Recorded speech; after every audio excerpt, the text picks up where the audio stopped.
Well, I remember the first real book that I ever read. I think it's considered a novel, not bragging or anything, just letting you know. That's right. It was Clifford the Big Red. No, it wasn't. It was Where the Red Fern Grows. Yeah, right? I love that book. The story of Billy Coleman and his coonhounds. You guys remember what they were named? Old Dan, Little Ann. Jimmy remembers. I didn't really like to read, so to take a little bit out of the sales that I'm putting up here, this was an assignment for school. So that is why I read it. But as I started reading that book, man, it captured my imagination, and I just loved it. I loved this story.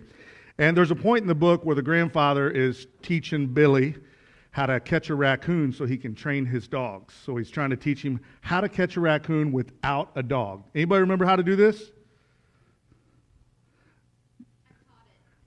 Bring it.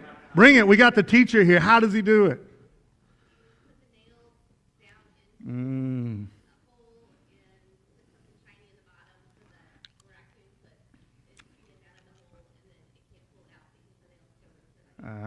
Because he grabs a hold of the shiny eye. It's the shiny object trap.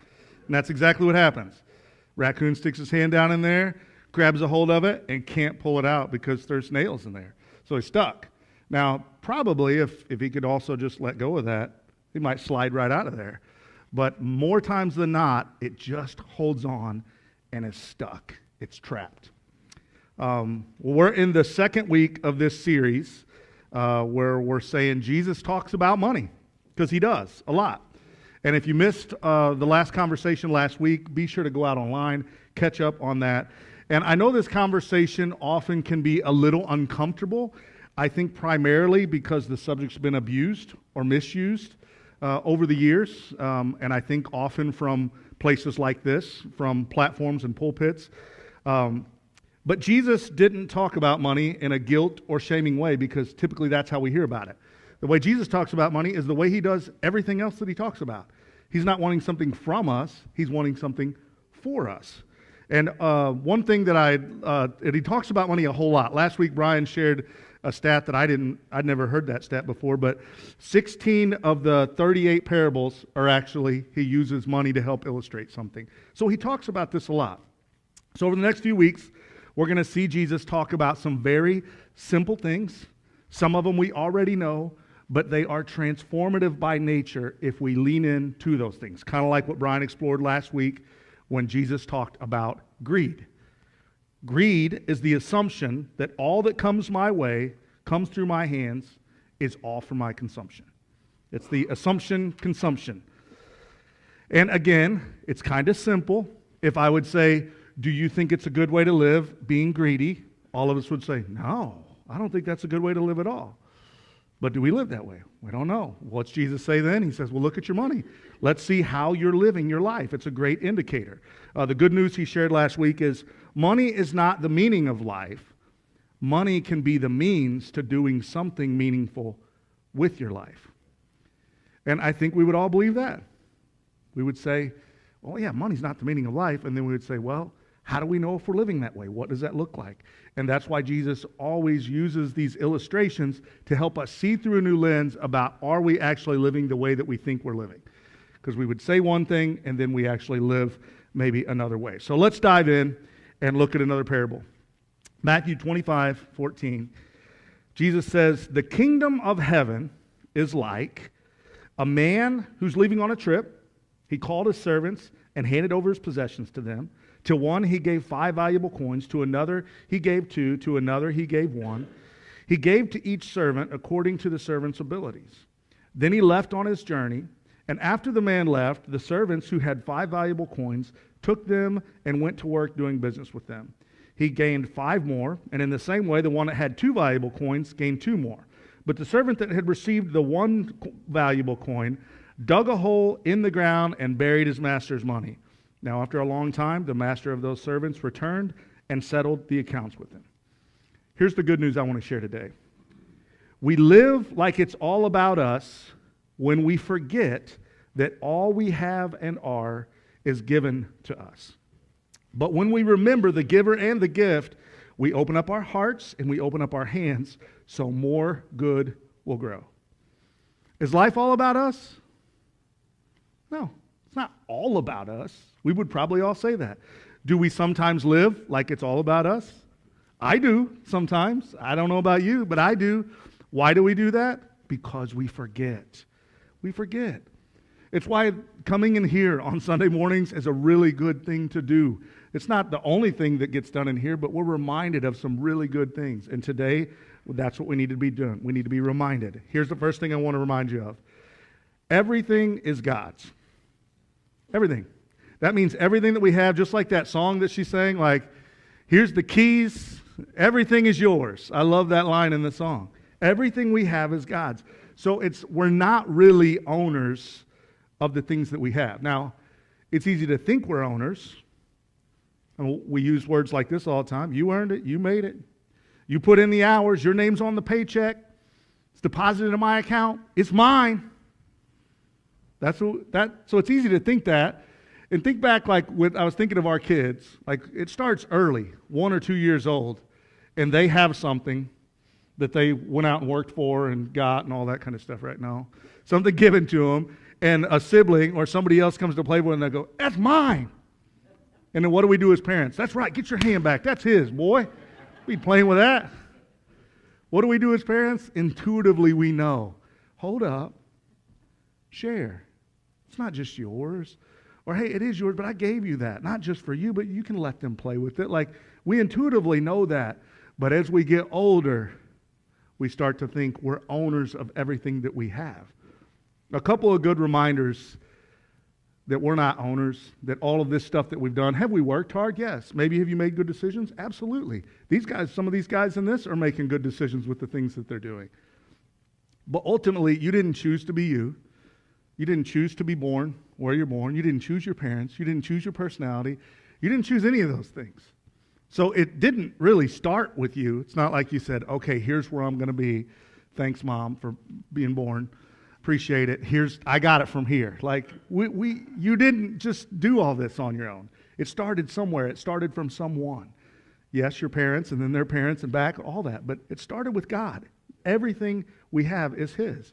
Another great reminder is a good way to know we're not owners. Brian hit on this a little bit last week, is we leave all of our money and our stuff behind. Like, it's only ours to have for a little while, and then eventually we die and it's gone. It's not gone, we're gone. Like, we leave it all behind. Everything, our lives, our things, our money. Jesus is describing, when he said the kingdom is like, he's describing the kingdom, and he's using a great illustration that was probably kind of shocking to them. He said, the kingdom of heaven is like a man who's leaving on a trip, and he called all of his servants and he handed his possessions over to them. That's pretty strange. So he talks about money a lot, and I think one of the reasons he talks about it is because people start to listen up when he starts talking about it, and it's a very strange concept. This guy's wealthy. He has all this stuff. Jesus didn't say the kingdom is like a man who calls all his servants and said, I've locked everything I have in that barn. Do not touch it. It says he handed it over to them. Now, when he's talking in parables, Jesus often, in the parable, there's a God figure, and there's always an us figure. So there's somebody that is Jesus' audience that he's talking to, and then there's somebody in the story that also symbolizes God. And as you read this parable, it's very clear that the wealthy man who's given everything away to his servants, entrusting his wealth to his servants, that represents God. The servants, whom the wealth is entrusted, is us. It's me and you. And he doesn't just give it to them. It isn't a loan. He's letting them manage it for a while he's gone. So the servants owned 0%. For all you mathematicians out there, how much did the master own? All of it. 100. Every bit of it. All of it's his. And this is important. It's a really important point in the parable. It's probably the point of the parable. It's all his. He is the source. He is the one that's given him all of this stuff. He's the source of the reality that we live in, and he meets us in it. He's the one that created the kingdom. So he's saying the kingdom is like, He's describing something that he has created, and he's saying, this is what it looks like. This is how to live in it. Jesus came and showed us how to live in that reality, which is very countercultural, still 2,000 years later, and he hands off what God started, and we get to now participate in it. It's a beautiful thing. But we live like it's all about us when we forget that all we have and are has been given to us. But when we remember the giver and the gift, we get to open our hearts and our hands, and more good will grow. So everything is his. Here's another thing to remind us. God shares everything. Everything's his. It's all his. In this story, it's all the master's, and he shares everything with his servants. He divvies it all out. To one, he gave 5 valuable coins. To another, he gave 2. To another, he gave 1. He gave each servant according to the servant's ability. Then he left on his journey. So they're not owners. It's kind of like they're managers. We're managers. That's what we do. God owns it. We help manage it. And Jesus is using money here in this principle. And I'm so glad that he did, because we forget that we're managers. We start thinking like owners. And also what we've learned is we need to compartmentalize everything. Okay, this is God's. I'm going to give him this. And then all this is mine. And compartmentalization and divvying stuff up that's good management type stuff, right? We are managers. We are responsible for how we're living this out, but we're doing it as managers, not as owners. The big difference is that when we look at the things that we have and the money that we have as owners, that's what starts to breed what Brian talked about last night, greed. Ownership starts to breed greediness. Management is a different thing. A great way to look at it is when we think we own money, money owns us. That's what happens. Just like the raccoon. We grab a hold of it. We think it's ours. We're so close to it. We just can't let it go. And it actually owns us. And the reality is we don't really own it at all. We just get to participate in this incredible kingdom that God has given us. He's handed it to us. We just manage it. We live like it's all about us. We know it's not, but we live that way sometimes when we forget that all that we have and are has been given to us.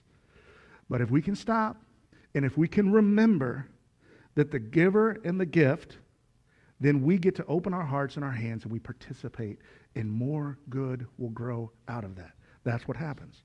So essentially, in this parable, the master calls these guys in. He gives them the stuff, and he says, hey, while I'm gone, he didn't lock it in the barn. He said, you guys take it. While I'm gone, manage it. You guys have seen me manage this all this time. I've shown you what it looks like. Now you just go and do that. I'll be back, but you go do like I would do it. That's what he's doing. He's handing it off to them. It's the master. They were the servants. It's not like they're going, we don't know what you've ever done. It's the master. He knows. And Jesus is describing what it looks like in this kingdom. And he's saying, I'm just handing this off, letting you be a part of it. And then the master will return, which is a really big part of this. So the most important thing wasn't, there were different amounts handed out to different people, right? And it feels like that sometimes. Sometimes we can look around and think, well, we can start doing all that. The most important part of this story is not how much they had to manage. It was how did they manage what they had. That was a big thing. And this matters. What matters most is what we do with what he shares. He owns everything. He shares everything. And what matters is what we do with what he shares with us. We're managers. And managers, seems like I've always been in some type of management, it seems like, type role. As managers, we're responsible and accountable. So it says, now after a long time, the master of those servants returned and settled the accounts with them. So it matters what we do. It matters what they did with what they had. The master came back and settled the accounts. What are we doing? What are they doing with what they have? What are we doing with what we have? How are we living our lives? What are we doing with our money? Jesus was teaching this out because it caught their attention. They could understand. They're starting to see with a new lens of what the kingdom is actually like. It's kind of like he's picking at something. You ever notice that when Jesus starts to tell a parable?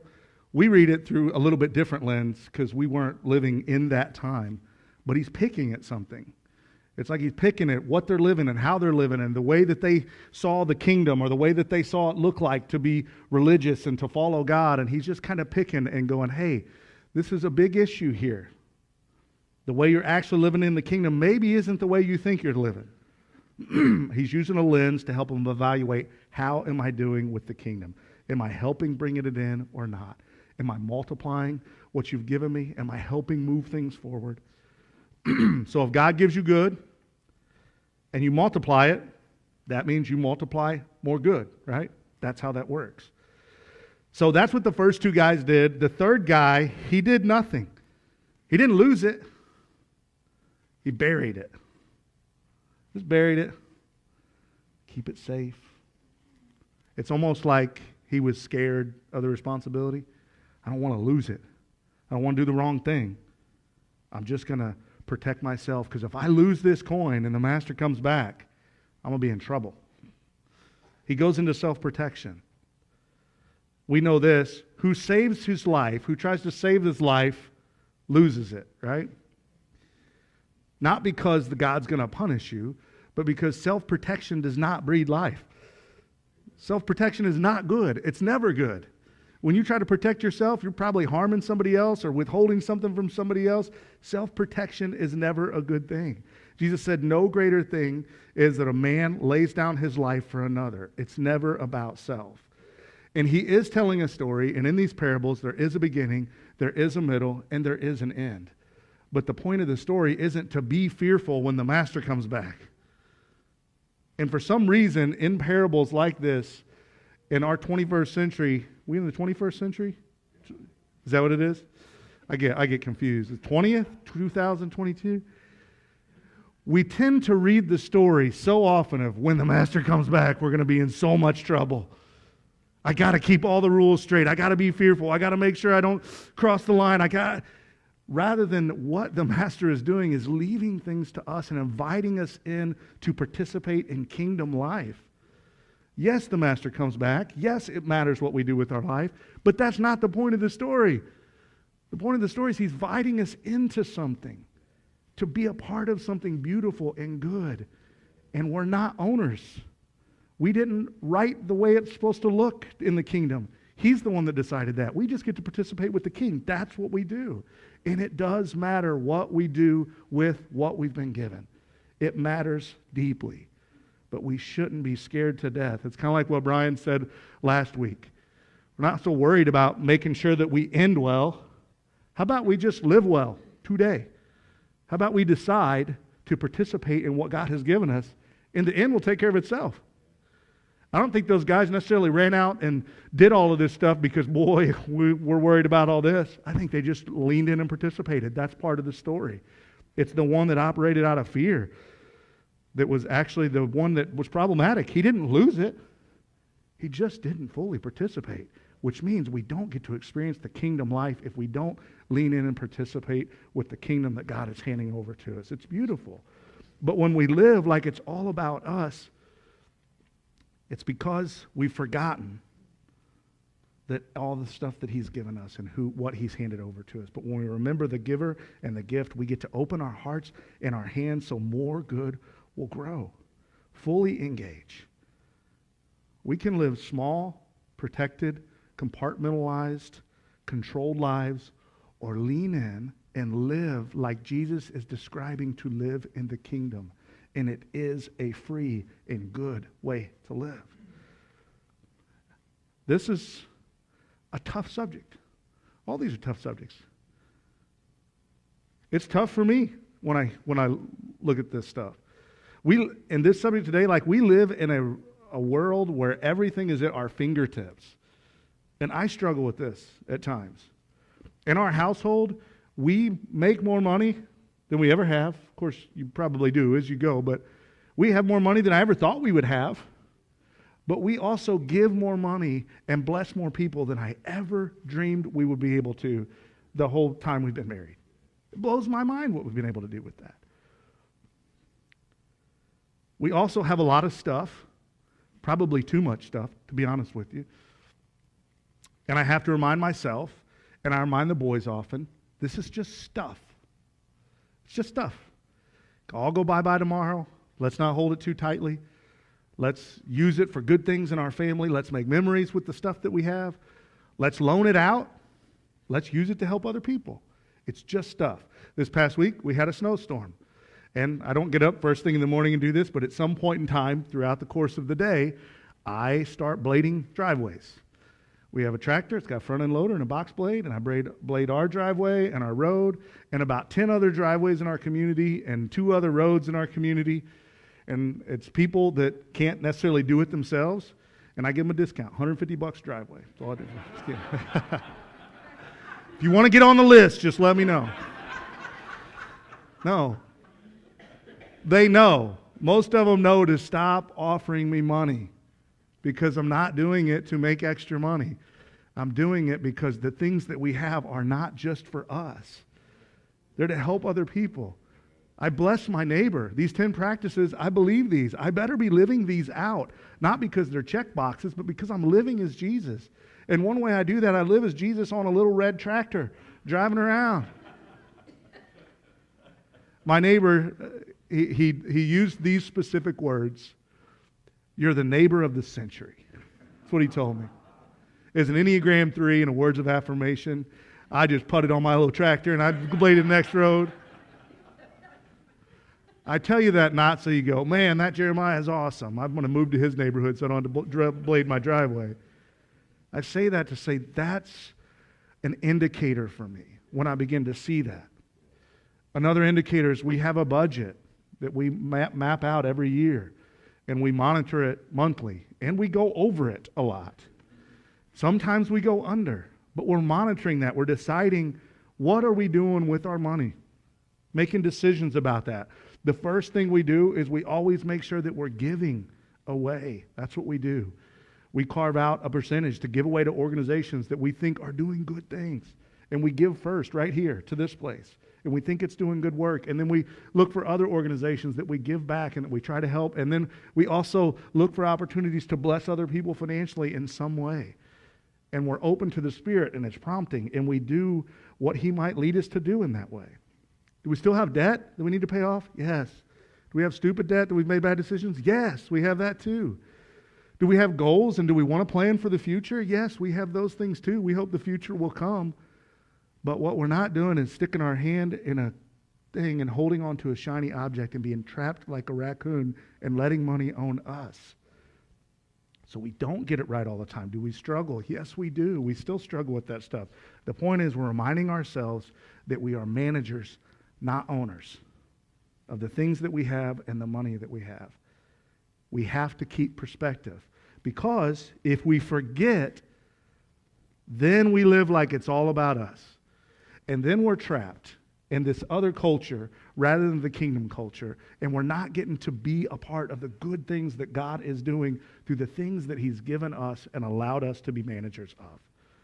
The money is just a metric. That's what Jesus is doing here. He's saying, this is the metric that I'm using to say, how are you living out the kingdom life? We got to have some indicator. He's not putting it to rules. Are you doing this? He's just saying, this is all. Fine. How are you doing with the stuff that you've been given? What does that look like? So, how are you doing with that? It's a great question to ask. First, do you feel responsible and accountable? Because a lot of times, if you're the owner, you don't necessarily feel responsible and accountable. When you're the manager, you're responsible and accountable to the owner. If you had to give some sort of account, could you? Do you know where your money's going? Do you know what you're doing with it? Could you say, hey, this is what I'm doing with the things that you're giving me? Or are you like a raccoon holding on and stuck? So here's a do this week. Being Jesus is using this money illustration as a lens, I'm going to encourage you to actually use that lens for the kingdom and say, what does that look like? This week, I would encourage you to take a look at your money. I just say, go back the last 60 days, look through this lens, and say, where did it go? Do I know where it went? What did I do? How did I do that? Intention determines outcome, right? So you can go back 60 days, and then that will help you step into today or tomorrow, whenever you do that, and then it'll help you then begin to see forward to say, what does that look like for me moving forward? How do I live as a manager, not an owner? We live like it's all about us when we forget that all we have and are has been given to us. But when we remember the giver and the gift, we get to open our hearts. It starts here. What do I want? Jesus is saying, what do you want? Do you want to follow me? Do you want to be a part of what I'm up to? We open our hearts so that that will flow through and open our hands of generosity to live in the way that more good will grow. That's how it works. So as you evaluate that, if you do that this week and you're evaluating it, you're going, I am actually living that way. That's awesome. Am I perfect at it? No. Do I have plenty of things wrong? Yeah, but for the most part, I think I'm living that way. Then take a moment and thank God for that. Thank you, Lord. Thank you that I'm able to see that and help me continue to see with that lens. And every time that I'm able to give back in some way, or that I'm able to share something that I have, or whatever it is that I do with the things that I have and the money that I have, help me rejoice in that. And let that be a joyful thing that happens to me. If you look at that and you're like, I'm just not living that way. That's good. You see something, notice, you name it, and then what do I want to do? Do I want to surrender to the way that Jesus casts a vision to live my life, or do I not? And if you do want to surrender, then you go back and you rewrite some things. Maybe it's you rewrite a budget. Maybe you decide what you're going to do with the things that you have. You make an intentional decision. And you may say, I don't even know anything about budgets or nothing. We just look at my account and it's just a mess all the time. We have resources for that. On our app, there's a resource button. It's super helpful to be able to walk through that. If you need help with that, we'll be glad to help you with that. We'll be glad to sit down and talk with you. We can point you to other resources of what that would look like. We can help. The point is, we live like it's all about us when we forget that all that we have and are has been given to us. But when we remember the giver and the gift, we get to open our hearts and open our hands, and more good will grow out of that as we participate with God in his kingdom. The kingdom is like this. That's what it's like. One other thing that we've had on our app is a question. It's called Question of the Day. That's what it's called, right? Question of the Day. You can click on it. And one thing that we know is you might have questions about this subject. And you can go on there and you can ask questions about it, and they come to us, and we'll do the best that we can to try to answer some of those questions over the course of this series. And we had a question come in this past week, and here's what it was. It says, I've heard it many times in my past beginning years, God will get your tithes if he has to put you flat on your back in the hospital. Mary, that's not why you're in the hospital. I want to tell you that. Is that true? Now, we laugh about that, but I've heard that in a very serious way. That God's going to he's going to get his tithe one way or another. Whether you pay that into a flat tire or some other thing over here, that he's going to get it. The answer to that, from a biblical perspective, is that's not how God cooperates with his people. He wants to cooperate with us. He's not out to get you. He also doesn't need your money. He doesn't need it. He's not asking for it. That's not what he's doing. He's asking us to participate in something. He's wanting something for us. When Jesus is talking in these parables, he's casting a vision of what life could look like. Sometimes he's saying something specific about money. Sometimes he's using the money as a lens so that we can see something greater and bigger and beautiful, so that we can actually participate in that rather than holding on to it. He's not operating out of guilt and shame, and if you've ever heard that, that's not how God operates. He doesn't operate out of guilt and shame. He's a good father, and he wants his children to participate with him. That's what he wants. And they asked the question of tithe. Some of you may know, what's a tithe? A tithe is the tenth. So in the Old Testament covenant, the Jewish people gave a tenth. It was kind of like a built-in tax system for them. It was like kind of their law that you give back a tenth that goes to the temple and goes to the priest. and that was under the old covenant. And then there's a new covenant that comes along, and it doesn't just like disregard the old covenant. The old covenant's preserved. The new covenant takes things up a whole other notch. It's saying, let's not focus on all of these rules, and let's take it up to a whole other level. Where he's saying, hey, let's not focus on murder. Quit hating your brother. Hate is the same form as this over here is murder. He said, let's not focus on necessarily sexual sin. He's saying, if you lust, that's just like cheating on your wife. Like, he takes everything up to a whole new level. He's taken the money conversation to a whole new level. What we see in the New Testament is he wants cheerful givers out of generosity, something good in our heart. But it doesn't start with, this is what I have to do, so I got to do it. It starts with seeing a vision of what it looks like to live in the kingdom and a desire to move toward that, and something shifts and changes. For us, we've always held to a 10% thing. That's our starting place, because it's a starting place for us. So we're not doing that because that's what the law teaches. We're doing that because we got to get intentional with something, and we've got to draw a line somewhere, and we have to say, this is what I'm going to do to live intentionally in the kingdom. And then we start here, and then we let that unfold out into other places. That's what we do. So God's not going to put you flat on your back this week. So what I hope you do is you look through a different lens, and you can see this in a different way. Because the things that we know life's not all about us, but we will live that way if we forget that all we have in our are is given to us. And if we will remember the giver and the gift, then we can open our hearts, we can open our hands, and we can have more and more good flow through it into this world, making a difference, living in the kingdom with all that we are and all that we have, right? Yeah, okay. Well, let's do this before we go. Why don't you stand to your feet?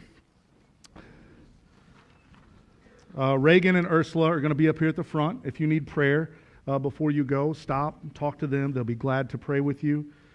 And I want us to say these 3 big points together before we go. You ready? God owns everything. God shares everything. What I do with what I've been given matters. That's what matters, okay? So live that out this week. You guys are dismissed. See you next week.